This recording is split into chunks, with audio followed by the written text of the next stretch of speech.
بسم اللہ الرحمن الرحیم بسم اللہ وحدہ والصلاۃ والسلام علی رسول اللہ اما بعد۔ کیا سیدنا علی رضی اللہ تعالیٰ عنہ کعبہ میں پیدا ہوئے تھے یا پھر نہیں کعبہ میں پیدا ہوئے تھے؟ اگر سیدنا علی رضی اللہ تعالیٰ عنہ کعبہ کے اندر پیدا ہوئے تو کیا یہ سیدنا علی رضی اللہ عنہ کی فضیلت ہے یا پھر کعبہ بیت اللہ کی فضیلت ہے؟ اس حوالے سے انجینئر محمد علی مرزا کا کیا نظریہ اور عقیدہ ہے وہ آپ پہلے ذرا سن لیں، اس کے بعد ہم انشاءاللہ مدلل طور پہ اس کا جواب دیتے ہیں۔ کعبے کے اندر پیدائش ہونا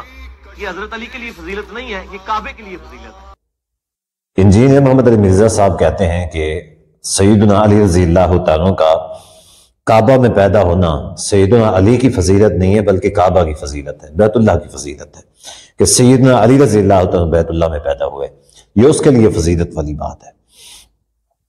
سب سے پہلے ہم بعد میں جا کے سب سے پہلے ہم یہ تبصرہ کریں گے کہ کیا یہ کس کی فضیلت ہے، سیدنا علی کی؟ کیا یہ مولود کی جو پیدا ہوئے اس کی فضیلت ہے یا بیت اللہ کی فضیلت ہے؟ دوسری بات، آگے جا کے ہم یہ تبصرہ کریں گے کیا سیدنا علی رضی اللہ تعالیٰ کعبہ میں پیدا ہوئے بھی یا نہیں ہوئے؟ دیکھیں، اس حوالے سے ہمارا پہلے ہم نے ایک بیان ریکارڈ کروایا تھا، وہ مفصل بیان تھا تو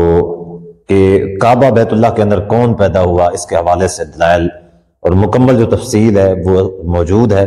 وہ اس کا ویڈیو کا لنک جو ہے آپ کو ڈسکرپشن میں مل جائے گا، آپ وہاں پہ جا کے وزٹ کر سکتے ہیں۔ انتہائی مفصل بیان ہے جس کے اندر ہر چیز کی وضاحت کی گئی ہے، روایات کے حوالے دیے گئے ہیں اور اس کے اوپر بحث کی گئی ہے، کون سی روایت صحیح ہے کون سی صحیح نہیں ہے، کس کا کیا حکم ہے کس کا کیا حکم نہیں ہے، اور کون سی روایت کو کس محدث نے صحیح کہا ہے اور کس نے ضعیف کہا ہے۔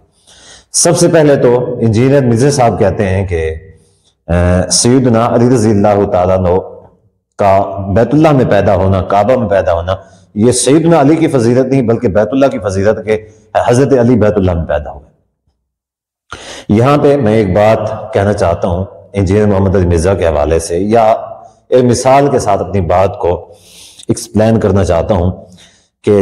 اگر جو کوئی شخص بھی اس طرح کی نظریت کا حامل ہے، اس طرح کی سوچ کا حامل ہے کہ چونکہ سیدنا علی رضی اللہ عنہ اس میں پیدا ہوئے بیت اللہ میں کعبہ میں پیدا ہوئے تو لہٰذا یہ ہے کہ کعبہ کی جو نا فضیلت بڑھ گئی اس وجہ سے، تو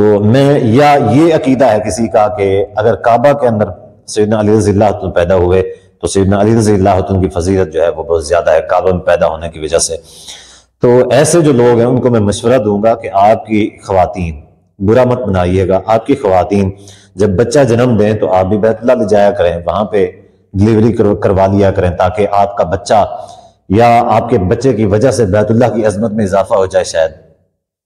تو اگر آپ اس چیز کو فضیلت والی بات سمجھتے ہیں بیت اللہ کے لیے یا مولود کے لیے، دونوں صورتوں میں آپ اس طرح کیا کریں، پھر آپ اپنی جو ہے نا عورتوں کو ڈلیوری کروانے کے لیے بیت اللہ جایا کریں۔ چلیں بات کو مزید مختصر کرتے ہیں کہ اگر مشکل ہے وہاں پہ جانا، ہر ایک شخص نہیں جا سکتا اور فضیلت کا قائل بھی ہے، تو کم سے کم مسجدیں جو ہیں یہ بھی اللہ تعالیٰ کا گھر ہیں، مسجد میں ڈلیوری کروا لیا کریں تاکہ یا تو آپ کے بچے کی عظمت بڑھ جائے گی یا مسجد کی عظمت بڑھ جائے گی۔ تو یہ کہنا کہ اگر کوئی شخص بیت اللہ کے اندر پیدا ہوا ہے، کعبہ کے اندر یا کسی، تو اس کا مطلب یہ ہے کہ اس کی جو ہے نا عظمت بڑھ گئی ہے، کعبہ کی عظمت بڑھ گئی ہے، یہ صرف اور صرف جاہلانہ سوچ اور تصور ہے، جاہلانہ، یعنی اللہ تعالیٰ کا گھر ہے اس کے لیے تو کوئی عظمت ہے، عظمت کا لحاظ کرنا چاہیے، اگر ایسا ہے تو عظمت کا لحاظ کرنا چاہیے، بجائے اس کے کہ یہ ہے کہ عورتوں کو بندہ مسجدوں میں یا کعبہ میں کے اندر لے جائے وہاں پہ ڈلیوری کروائے، کیا یہ عظمت والی بات ہے؟ بہرحال آگے چلتے ہیں۔ اب آئیے دوسرا مسئلہ جو ہے وہ یہ ہے کہ کیا مولود کعبہ حضرت علی رضی اللہ عنہ ہیں بھی یا نہیں ہے؟ یہ عظمت و فضیلت کی بات تو بعد میں آئے گی، کیا حضرت علی رضی اللہ عنہ کعبہ میں پیدا ہوئے بھی یا نہیں ہوئے؟ تو اس کا جواب یہ ہے کہ سیدنا علی رضی اللہ عنہ کعبہ میں پیدا نہیں ہوئے بالکل بھی۔ اس طرح کی ایک روایت جو ہے وہ مستدرک حاکم کے اندر ہے۔ اب یہ جو مستدرک حاکم کی روایت ہے اس کو کیش کرتے ہیں راوزی، چونکہ انجینئر بھی راوزی ہے، یہ اس روایت کو کیش کرتا ہے اور یہ کہتا ہے کہ جی سیدنا علی رضی اللہ عنہ کعبہ میں پیدا ہوئے۔ اچھا، دوسرے علماء ٹھیک ہے، یا ہم لوگ اگر کوئی روایت پیش کرتے ہیں کہتا ہے ضعیف ہے، ہماری صحیح روایتوں کو ضعیف کہتا ہے، جبکہ اپنی ایک ضعیف جو روایت ہے مستدرک حاکم کی اس کو صحیح بنا کے بیٹھا ہوا ہے۔ اسی لیے تو ہم کہتے ہیں کہ یہ جو جھوٹ بولتا ہے اس کو سامنے بٹھائیں تاکہ اس کا جھوٹ جو ہے وہ ہم آپ لوگوں کے سامنے واضح کریں۔ اب وہ روایت کیا ہے؟ مستدرک حاکم کے اندر جو روایت ہے، امام سیوطی رحمہ اللہ نے اس روایت کو تدریب الراوی اپنی کتاب کے اندر ضعیف کہا ہے۔ اسی طریقے سے امام زابی رحمہ اللہ نے بھی اس روایت کو کہ حضرت علی رضی اللہ عنہ کعبہ میں پیدا ہوئے، امام زابی رحمہ اللہ نے بھی اس روایت کو ضعیف کہا ہے۔ اب مسئلہ یہ ہے کہ انجینئر محمد علی مرزا اگر ہماری اس بات کو نہیں مانتا کہ نہیں یہ روایت صحیح ہے، امام زابی نے صحیح سے حکم نہیں لگایا یا وغیرہ وغیرہ، امام سیوطی نے نہیں لگایا، تو ہم یہ عرض کرنا چاہتے ہیں کہ مرزا صاحب آپ پھر ان سے وہ والا پھر آپ ان کا بائی کاٹ کر دیں۔ حافظ سیوطی اور امام جو زابی رحمہ اللہ ہے، پھر بہت ساری ایسی حدیثیں ہیں جو آپ لے کے بیٹھے ہوتے ہیں، تو ان روایت اس بنیاد کے اوپر کہ ان کو امام زابی نے یا پھر امام سیوطی رحمہ اللہ نے صحیح کہا ہوتا ہے، تو اگر اس روایت کو آپ نے نہیں ماننا نا تو پھر ان کو بھی چھوڑ دیں بھائی۔ اگر احکام کو نہیں ماننا آپ نے، ان کے اعتماد نہیں ہے، تو پھر جن روایات کو انہوں نے صحیح کہا ہے وہ بھی آپ نے بیان نہیں کرنی، کیونکہ دوہرا معیار نہیں چلے گا۔ اب آئیے، مسئلہ یہ ہے کہ حضرت علی رضی اللہ عنہ پر مشہور ہے کہ وہ کعبہ بیت اللہ میں پیدا ہوئے،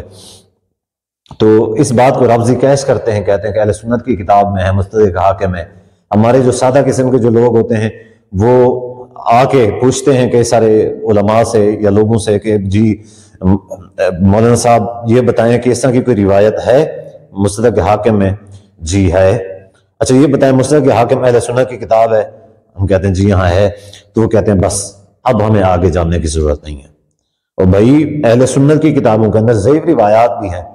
اہل سنت تو خود مانتے ہیں، اور کئی ساری ضعیف روایات جو ہیں ان کے اوپر حکام لگائے ہوئے ہیں محدثین نے، ان کو عمل نہیں کرتے،